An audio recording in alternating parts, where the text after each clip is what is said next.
সমস্যা কি? আরে এখানে রাসেল ভাইপার। হ্যাঁ, তো কি হয়েছে? কি হয়েছে মানে আল্লাহ, রাসেল ভাইপার সাপ। এটা নিয়ে তোমার কোনো আইডিয়াই নাই? যেখানে রাসেল ভাইপার নিয়ে সারা দুনিয়া তোলপাড় হয়ে যাচ্ছে। রাসেল ভাইপার দেখার কি এমন আছে? দেখার কি এমন আছে মানে তুমি দেখবা না, চিনবা না? না চিনে কি করব আমি?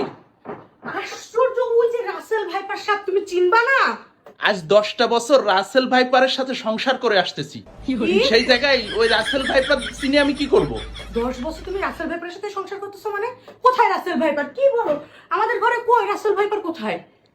এটা নতুন করে দেখার কি আছে? আমি তো এই জিনিসটা বুঝে উঠে পারতেছি না। আশ্চর্য, আল্লাহ গো, রাসেল ভাইপার ওইখানে আর তুমি না দেখে এইভাবে কেমনি স্ত্রীতে আসো? আমার তো হাত পা ঠান্ডা হয়ে যাচ্ছে। না, আমার তো রাসেল ভাইপার দেখার অভ্যাস আছে, এই জন্য আর অতটা কিউরিসিটি নেই আমার। কেন, তুমি কি সাপ বিশেষজ্ঞ না তুমি সাপুরে? আমি সাপুড়েও না, সাপ বিশেষজ্ঞ না, তাহলে? কিন্তু 10টা বছর বিয়ে করে আমার দেখা হয়ে গেছে রাসেল ভাইপার।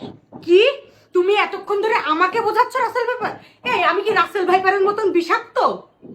কে তুমি? হ্যাঁ, আমি কি রাসেল ভাইপারের মতন বিষাক্ত সাপ? তুমি তো রাসেল ভাইপারের চেয়ে বেশি বিষাক্ত। মানে কি? মানে কি বোঝো না?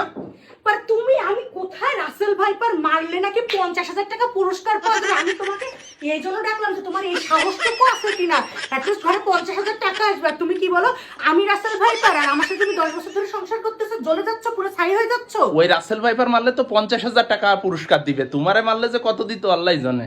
এই তুমি তার মানে আমার মৃত্যু কামনা করো? তুমি আমাকে মেরে ফেলতে চাচ্ছ? হ্যাঁ, আমি তো বুঝলাম না, মানে আমার সাপ দেখার স্পৃহাটাই নষ্ট হয়ে গেছে। সাপ থাকুক সাপের জায়গায়, আগে তোমার সাথে বোঝাপড়া করি, তোমার সাথে তো এই সংসারে আমার থাকা হবে না, আমার বোঝা হয়ে গেছে। কেন? আমি যে কেন মানে, এই কেন মানে কি তুমি বোঝো না? কেন মানে কি? তুমি আমাকে রাসেল ভাইপার বলছো, তুমি 10 বছর আমার সাথে অশান্তিতে আছো। 10 বছর তোমার অশান্তিতে নেই, তোমার সাপে যেমন বিষধর থাকে, বিষ থাকে, আর তোমার আছে কথার বিষ। ও, আমার কথা বেশ, কেন রাসেল ভাইপার কামড় দিলে তো সেখানে ঘা হয়ে যায় না, অনেক চিট পাটাং হয়ে মরে পড়ে।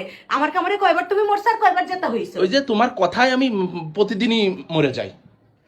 তোমারে আজকে আমি আর জেতা রাখবো না, রাসেল ভাইপার তো রাসেল ভাইপারের জায়গায় থাক। তোমারে আজকে আমি একদম গলা চেপে মেরে এই ফেলবো। 10টা বছর তোমার কথার তীরে আমি ক্ষত বিক্ষত হয়ে জীবনটা ঝালাপালা হয়ে যাচ্ছে। ঝালাপালা হয়ে যাচ্ছে, এই কথা শুনতে শুনতে আমার মাথাটা ঝালাপালা হয়ে যাচ্ছে। তুমি যে কি বলো তা আমার সব মাথার উপর দিয়ে যায়।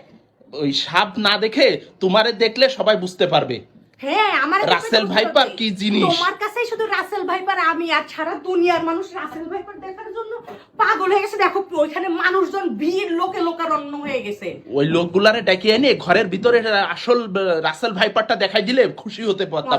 মন করে কি রাসেল ভাইপারের মতন আমি তোমার শো করে একটা ছবল মারি।